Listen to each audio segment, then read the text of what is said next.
මගේ යෞවන් විය ගැන මම පොඩ්ඩක් මෙනෙහි කරමින් සිටියා. සියල්ල කොයිතරම් පහසුද අපේ තරුණ කාලයේදී. නිමක් නැති ශක්තියක් තිබෙනවා, නිර්භීත ආකල්පයක් තියෙනවා. අපි ඔක බාර ගැනීමට කිසිවිටකත් පසුබට වෙන්නේ නැහැ. නමුත් වයසින් වැඩෙත්ම මට තේරුණා වෙනසක්. මම ඕනවට වඩා හිතන්න තෝරගත්තා. හැම හැකියාවක්ම කිරලා මැනලා තමයි කරන්න හිතුවේ. ඒ වගේම සමහරවිට තාර්කික වීමේ නාමයෙන් පවා මම දේවල් නොකර සිටින්න, අභියෝග ගන්නේ නැතුව සිටින්න නැඹුරු වුණා. එහෙත් කාලයත් එක්ක එන අභියෝග තියෙනකොට මට තේරුණා යේසුස් වහන්සේ සමග කාලය ගත කරනකොට සහ යාඥා කරනකොට, දෙවියන් වහන්සේව සොයනකොට දුෂ්කර දේවල් පවා ඉතාම පහසු දේවල් බවට පත් වුණා. මගේම ශක්තියෙන් කරන්න බැරි දේවල් මට එතුමාගේ ශක්තියෙන් කරන්න පුළුවන් හැකියාව ලැබුණා. ඉතින් අපිට කොහොමද යේසුස් වහන්සේ තුළ කාලය ගත කිරීමෙන් කොහොමද මේ ආකාරයේ ශක්තියක් ලැබෙන්නේ? ඉතින් මම ඒක කාරණාවන් 3ක් මම සොයාගත්තා. පළවෙනි කාරණාව තමයි අපි දෙවියන් වහන්සේත් එක්ක කාලය ගත කරනකොට අපේ ඇදහිල්ල ගොඩ නැගෙනවා. ඕනෙම අභියෝගයකට මුහුණ දෙන්න අපිට විශ්වාසයක් අපේ හදවත තුළ ගොඩ නැගෙනවා. ඒ දෙවියන් වහන්සේගෙන් එන උන්වහන්සේ අපිට ඇදහිල්ල කියන දේ අපේ හදවතේ උන්වහන්සේ තුළ අපේ හදවතේ එනවා. ඊළඟ කාරණාව තමයි දෙවෙනි කාරණාව අපේ තිබෙනා වූ ආත්මික බාධා. සමහර විට වෙන්න පුළුවන් අන්ධකාර බලවේගයක් වෙන්න පුළුවන්. එහෙමත් නැත්නම් බය, එහෙම නැත්නම් අතීතයේ කාරණාවන් වෙන්න පුළුවන්. මේ දේවල් වලින් අපිට නිදහස් වීමක් සිද්ධ වෙනවා අපි දෙවියන් වහන්සේ තුල කාලය ගත කරනකොට. අපි මේ අන්ධකාර බලවේග වලින් නිදහස් වෙනවා. අපේ හිත බය වීමේ ආත්මෙන් නිදහස් වෙනවා. ඒ වගේම අපේ අතීතයේ තිබෙනා වූ දේවල් අල්ලගෙන වලින් අපිට නිදහස් වෙන්න පුළුවන්. තුන්වෙනි කාරණාව තමයි ශුද්ධාත්මයන්න් වහන්සේ. එතුමා ඔබට මඟ පෙන්වනවා උන්වහන්සේත් සමග කාලය ගත කරනකොට. එතුමා අපිට පෙන්වනවා ඒ මොනවද කරන්න ඕන දේවල්, අභියෝගයන් මොනවද මුහුණ දෙන්න ඕනේ, මොන මාර්ගයේදී යන්න ඕනේ. ඒ වගේම උන්වහන්සේ අපිව නැවුම් කරනවා. එතුමා අපේ දෘෂ්ටි කෝණය, අපේ හදවත, අපේ ආත්මය ශුද්ධාත්මයන්න් වහන්සේ නැවුම් කරනවා.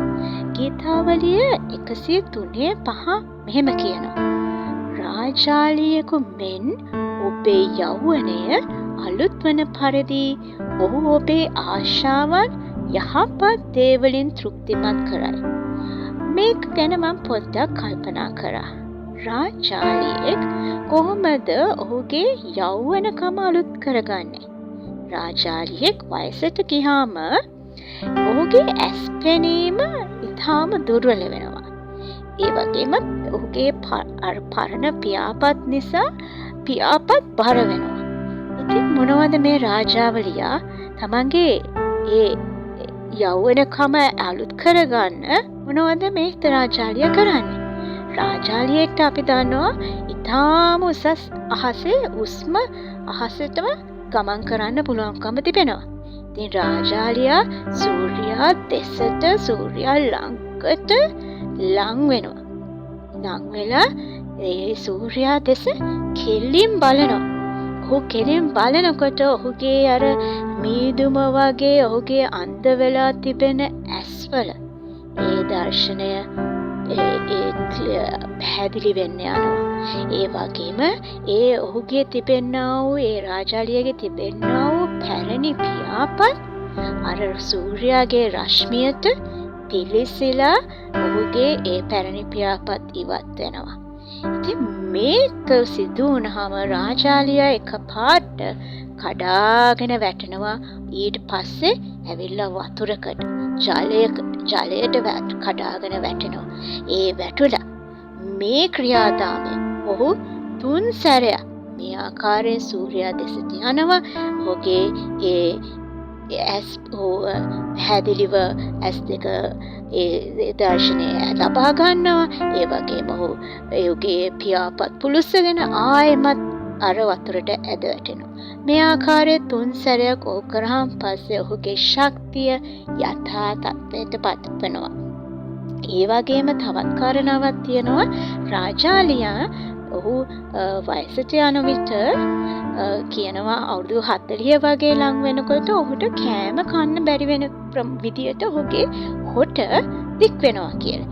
ඉතින් රාජාලියා මේක හරි ප්‍රශ්නයක්. ඔහු ගිහිල්ලා මේ හොට පර්වතයකට පාර දීලා ඒක දියුණු කරලා ඒක හොට හැදෙන්න සලස්සලා දියුණු කරගෙන ඔහුගේ දියුණු හොටක් වැඩිවීමට ඊට පස්සේ ඉඩ සලස්ස ගන්නවා.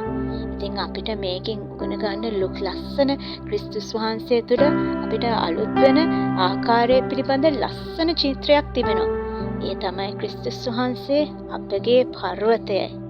රාජාලියා පර්වතයේ මත ඔහුගේ හොට මෝහත් කරන ආකාරයටම අප ක්‍රිස්තුස් වහන්සේ තුළින් අපගේ ආත්මයන් මෝහත් කරගමු.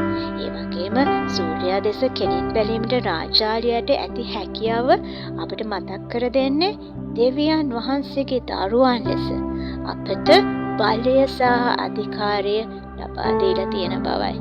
අපට අන්ධකාරය දුරු කර යේසුස් වහන්සේ හරහා දෙවියන් වහන්සේ සමග කෙලින්ම සම්බන්ධ විය හැකි. අපි ඔහුව සොයන විට අපගේ බර සැහැල්ලු වෙනවා. අර පැරණි පිහාටු හිරු එළුවෙන් දැවී යනවා වගේ.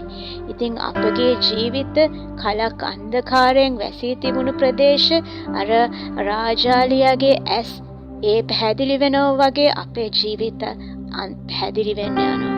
ආලෝකයෙන් පිරෙන්න යනවා.